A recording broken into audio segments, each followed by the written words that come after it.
I had that with P. Diddy. I went over to say hello to P. Diddy, and Jay-Z was there, and Leonardo DiCaprio was sat. All right, I think you've dropped enough now. You all heard that right. Diddy may be behind bars, but he continues to make decisions outside, and rumors are that he killed Liam Payne. Even though Liam presented a clean image of himself while he was alive, his toxicology report showed that he had the exact type of substance Diddy was caught filling his victims with right before he killed them. Liam's autopsy results were recently made public, and it turns out that it wasn't a suicide as most people initially believed. He may have attended those freak-off parties, according to recent revelations, and he's the first of many people to do so. To make things worse, Diddy's supporters intend to leave before the trial begins, so they won't be able to testify against him in court. Let's get right to the point because there is a lot to discuss. As most of you are already aware, former One Direction member Liam Payne shocked the internet when he was reported dead from Mr. after he was reported to have fallen from the third floor of a hotel. Tams also had the brilliant idea of leaking pictures of Liam's dead body, and people noticed right away that the room from which he fell looked incredibly disorganized, possibly suggesting that he was fighting with someone before being pushed off the balcony onto the concrete floor. Argentinian balcony, according to Buenos Aires police. Officers arrived at the hotel after receiving reports of an aggressive man who may have been drunk. Officials were informed that a loud sound had been heard from an interior courtyard shortly after they discovered Liam's body. The police preliminary investigation revealed that Liam died from external and internal bleeding injuries.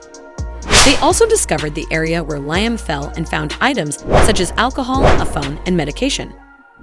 Alberto Senti, the director of emergency medical services, informed the local media that Pay had suffered serious injuries and that an autopsy would be conducted. They also discovered a bottle of whiskey, a lighter, and a cell phone. According to the feds, everything suggested that Liam was alone when the fall occurred, or at least that's how it was made to appear. The hotel staff also discovered his room completely disorganized, with several broken packets of medication, including clonazepam and over-the-counter medications. At the time, there were many questions, and people started blaming Liam's girlfriend for abandoning him in Argentina and taking a plane back to Miami. Without him, but the police recently made public his toxicology report, and we now know how he passed away and some of the drugs that were discovered in his body. ABC News and TMZ reported that a partial autopsy had discovered a cocktail called Pink that contained ketamine, MDMA, and benzodiazepine, both outlets citing anonymous sources with knowledge of the initial tests. The preliminary toxicology testing indicated indications of exposure to, according to an anonymous official quoted by the Associated Press. But this is where things started to get a bit murky because it appears Liam didn't bring these with him to someone had specifically located him and sold it to him for a low price. And as of right now, investigators are still trying to identify this mysterious individual. According to reports, police have obtained statements from at least 3 hotel staff members and 2 women who visited Liam's room just hours before his death. When all these contradictions in Liam's death were made public, many instantly began to side-eye and doy in his entourage, particularly because of the pink that was discovered in Liam's toxicology report.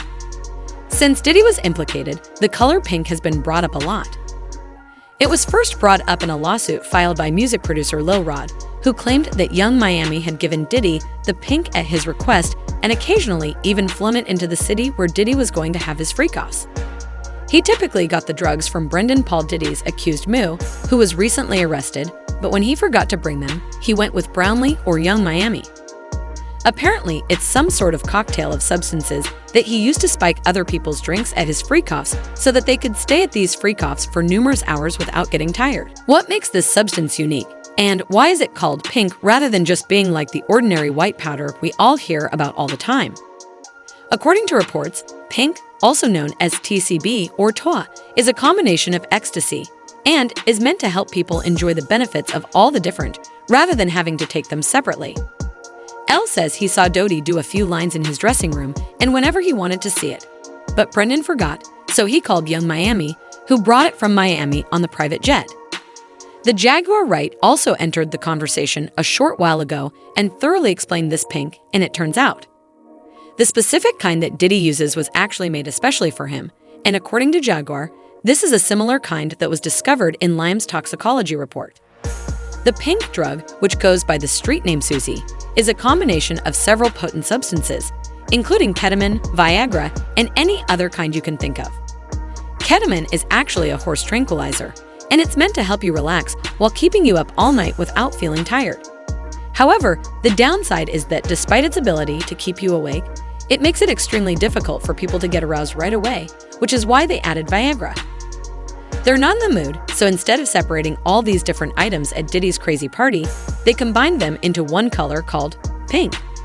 I suppose Young Miami was responsible for providing Diddy with pink at all of his parties, because without it, the celebration couldn't continue. When they hear pink, Young Miami has to bring across. Wait, the two-seat. Yeah, the two-seat. That's what they call. I found out. I talked to my guy because I wanted to be informed. Because people was calling the two-seat, calling it the Tunchi. I didn't know which one it was, so I talked to my guy, and my guy filled me in, and then it made perfect sense. Two-seat. Talk to him. With Jaguar. Let's talk. Education. 101. So two-seat is the, but they take the ketamine and cook it up, and they fold it into the cup. Now, if you don't know what ketamine is what they call on the street special K. It's a veterinary. It's a horse tranquilizer. Now, gay men have been using this for years. See, back in the day, if you went to a gay party or a gay rave, there was certain you will always find on hand. Viagra, ecstasy, special K. Now see, keep you up all night, but unfortunately, it gives you limp noodle because of what the blood flow is. So you wants to fuck with a half-hard dick all night. So that's why you have the Viagra, to make sure that the involuntarily stays hard while you're numbing your fucking self with the. Now see, the ketamine, that's a horse tranquilizer, so that relaxes all your muscles. You can get by 80-ton gorillas. You wouldn't feel a thing. So now, your is gonna stay hard, you numbed up, and you high, you got the ketamine in you so you don't feel shit, and then you add the ecstasy to put in the feeling that you've now blocked out, and now you got a party. Freak off cocktail. Yeah.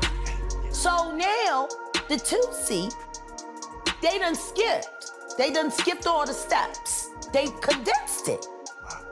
So you got the pain in there, and then you got the ketamine in there, and they say that some of the dealers add the ecstasy in there. Now the Viagra, you still gotta take that solo. But with the two-seat, you got all of that. The gay cocktail, off cocktail, in the one thing. And the reason why it's pink is because they put the food coloring in it. They think, he said he think they got it from the Breaking Bad. You remember how they was making the meth, and they made it a special color, so they done that with the two-seat. Wow. It's the food coloring. You think that? As if you need more. When did high not get high enough? Like, I'm trying to understand. Yeah, to the point where you have to fly it across, like, I need that here tonight. Can you get that here? Like, no. I need that here. You got 3 powerful and food coloring. Okay. You are numb.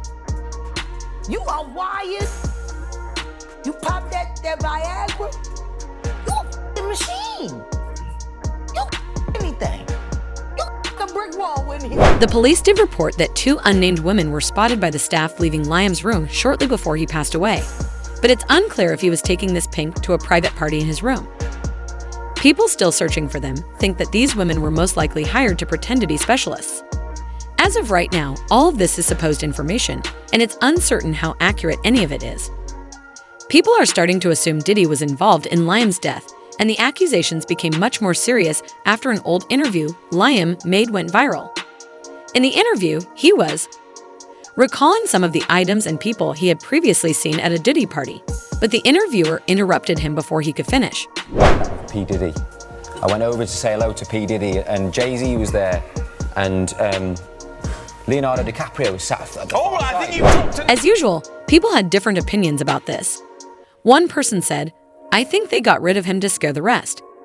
Another said, "I think Liam got blackmailed and he was acting erratic earlier in the hotel. It's like he knew something, so someone pushed him out the window or he did it himself." Now, I'd like to know what you think. In the comment area below, please share your thoughts about Liam's autopsy detecting Diddy's pink in his body and whether you believe Diddy actually killed him. Also, don't forget to click here to watch this other extremely messy video.